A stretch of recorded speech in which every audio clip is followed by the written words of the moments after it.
Kwa habari zaidi za kimichezo, burudani, hakikisha unabonyeza neno subscribe ili wa kwanza kabisa kujipatia taarifa za kimichezo, hususan ndani ya kikosi cha Simba Sport Club. Asante kwa kutuamini na kwa kutuchagua. Asante sana. Nyakati za utukufu zimerejea, nyakati za ukuu zimerejea. Si mwingine ni yule yule Clatous Chota Chama. Wanasema kumbuka jina, usisahau mtu.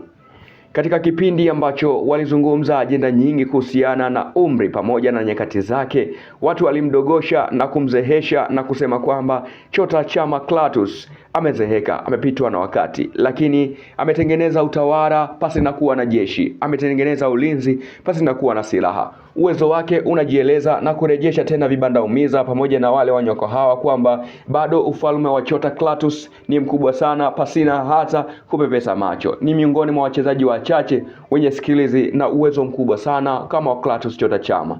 Wakati ambao Simba Sports Club inaonekana imeisha, Chota Clatous Chota Chama anaonyesha kwamba bado ndo kwanza kazaliwa. Tena ni wakati ambao anarudi utotoni. Amepita katika vilabu vingi kweli kweli, ikiwepo Simba, Yanga pamoja na Singida Black Stars. Ni vilabu vyote ambavyo vinashiriki NBC Premier League. Hakuna klabu hata moja ambayo ilichukizwa na uwepo wa Clatous Chota Chama katika timu hiyo. Hii inaonyesha ni kwa nini Chama ni mchezaji wa dhahabu na wa thamani sana. Nyakati za utukufu zimerejea, ubora wake unaingia. Chota Clatous Chota Chama amethibitisha kwamba yeye ni mmoja tu. Tangu kutambulishwa kwake msimu 2018-19 bado makali yake yako vile vile. Utamkumbuka Chama kwa mechi nyingi za kimataifa akiwa na klabu ya Simba Sports Club. Utamkumbuka Chama akiwa na Young Africans kwenye dabi ya Kariakoo. Utamkumbuka sana Chama akiwa na Singida Black Stars kwenye michuano ya Sekafa Senior Challenge Cup. Bado inakutia wasiwasi kwamba Chama si mchezaji bora? La hasha.